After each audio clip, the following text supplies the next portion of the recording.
Halo pemirsa, selamat datang di channel Fakta Future.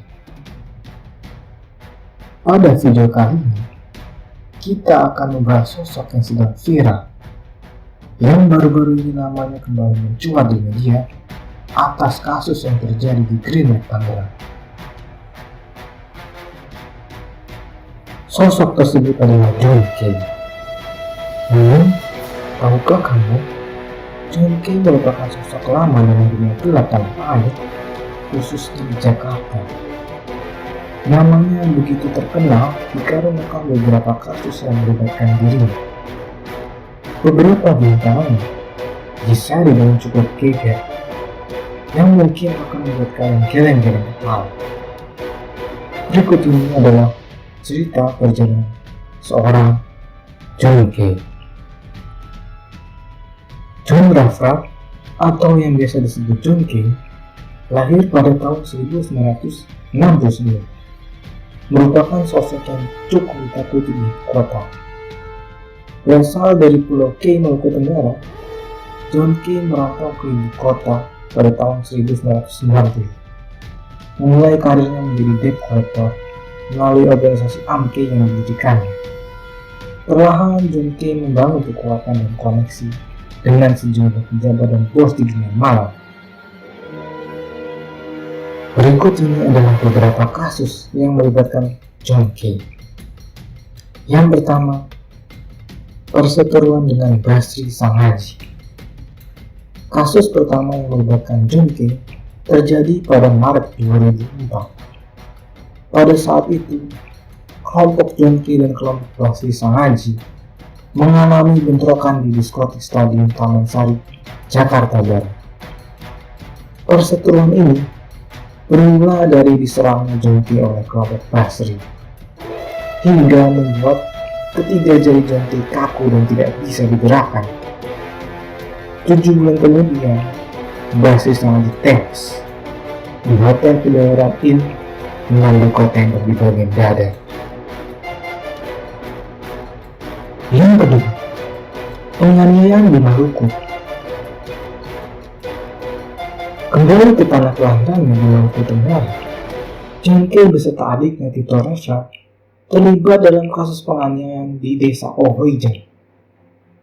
John Kay beserta adiknya diduga menganiaya Charles Rafra dan Remy Rafra, hingga menyebabkan jari kedua pemuda itu putus. Kemudian, persidangan dilakukan di Surabaya, dikarenakan ada ancaman dari pendukung John Kay jika sidang digelar di Maluku. Sidang tersebut menghasilkan John Kay dan adiknya divonis 8 bulan penjara. Yang ketiga, pembunuhan Ayun. Pada tanggal 26 Januari 2012, seorang pengusaha yang bernama Tan Hadi Tantono, atau biasa disebut Ayun, tewas dengan 32 luka tusukan saat berada di Swiss Bell Hotel, Jakarta Pusat. John Kay yang diduga sebagai dalang dalam pembunuhan ini ditangkap pada 17 Februari 2012. Hasil reka adegan membuktikan John Kay berada di kamar Ayun, mengamati saat anak buah John Kay menghabisi nyawa pengusaha tersebut. Terbukti bersalah pada tanggal 29 Juli 2013, Mahkamah Agung menjatuhkan hukuman 16 tahun penjara terhadap John Kay. Yang keempat, kerusuhan lapas Nusa Kambangan. Saat menjalani masa hukumannya di Nusa Kambangan, John Kay terlibat dalam kerusuhan yang terjadi pada 7 November 2017. Peristiwa kerusuhan ini bermula dengan penyerangan narapidana kasus terorisme terhadap narapidana kasus pidana umum.